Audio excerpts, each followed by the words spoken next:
Hey guys, do you know that it was in the 4th century that the Catholic Church, in partnership with the Roman Empire, they gave us the doctrine of the Trinity, which took our concept of God from God is one to God is three gods in one.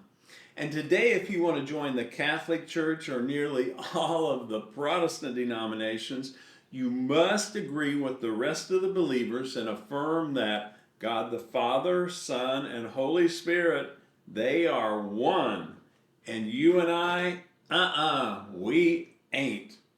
So the thing about beliefs is once we accept the belief of any basic belief system, and it's become our truth, our reality, and our identity, that makes it almost impossible to see anything other than what the belief tells us. So even if Jesus himself would tell us that, hey, we are as much one with the Creator, who he called the Father, as he is, well, we couldn't even see it because we've been taught that, oh, it's blasphemy, that we're separate from God. But Jesus did say that numerous times, very clearly, and let me tell you about it because it's a game changer if you see it. Okay, in John chapter 10, Jesus is in Jerusalem in the temple. I mean, he's in the belly of the beast, and he's surrounded by Pharisees who hate him because Jesus is empowering the people, setting them free from these heavy doctrines and burdens that the priests and the Pharisees put on the common people. And they feel their wealth and power threatened by Jesus. And so he says to them, he says, I and the Father are one. Well, they pick up stones to stone him because that's blasphemy. And he goes on talking with them. And Jesus always said, hey, I of myself can do nothing. It's the Father in me doing the works. And so he goes on reasoning with them, or trying to, and he says, if you don't believe me because of the things I say, at least believe me because of the miracles themselves. He said, because I do them in order that you may know that the Father is in me and I am in the Father. So Jesus makes two blasphemous, stone-worthy statements. I and the Father are one, and I am in the Father, and the Father is in me. So let's go forward to John chapter 14. And this is just before Jesus was arrested. They had the Last Supper. Judas is on his way to betray Jesus. The soldiers are going to be coming to arrest him in just within hours. And Jesus is with his disciples, and Philip says, show us the Father. And Jesus says, have I been with you for so long, and yet you don't know me, Philip? If you've seen me, you've seen the Father. How can you say, show us the Father? Do you not believe that I am in the Father and the Father is in me? The words that I say, I do not speak on my own authority, but the Father who lives in me does the works. Believe me that I am in the Father and the Father is in me. So here are the 5 times that Jesus said, I am in the Father and the Father is in me, or I and the Father are one. But we're going to look at now where he says the exact same thing about you and me, but we've never been able to see it because it's been buried beneath doctrines like the Trinity and original sin. But if we go down another 8 verses in chapter 14, Jesus says to his disciples that the day is coming and coming soon where you will know that I am in the Father and I am in you and you are in me. So again, the same exact language. But he really, in John chapter 17, it is so crystal clear.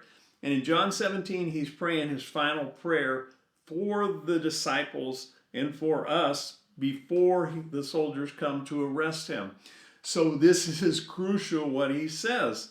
And in verse 11, Jesus prays, Holy Father, protect them by the power of your name, so that they may be one as we are one. Now, he is using the exact same language that he used when he said, I and my Father are one. He's now praying for the disciples, Father, may they be one as we are one. But he gets more explicit and more detailed as he goes along in his prayer. In verse 20, he says, "My prayer is not for them alone. I pray for those who will believe in me through their message." So that's you and me too that he's praying for. And he prays that all of them may be one, Father, just as you are in me and I am in you, may they also be in us. There is no way Jesus could have, using human language, made it more clear than that. Father, may they be one as we are one. And just as I am in you and you in me, may they also be in us. I mean, can you think of a better way to, you can't, that's it. But he tries, because in the next verse he says, "I have given them the glory that you gave me, that they may be one as we are one. I in them and you in me, so that they," that's us, "may be brought to complete unity," complete oneness.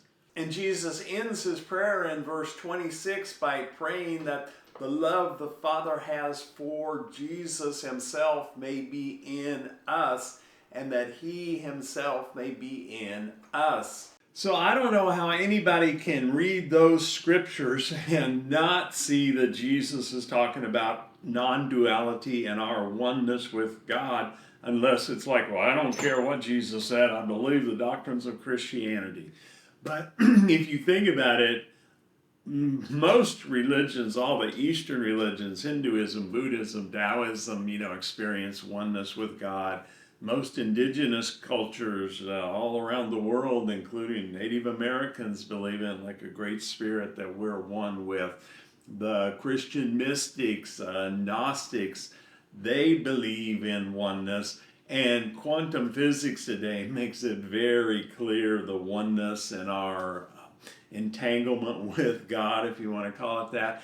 And if you want to, here's a video I did on quantum physics and oneness, and it will make Jesus saying, "I and the Father are one, and I'm in you and you in me." It'll make a lot of sense. And here's another one you might like also.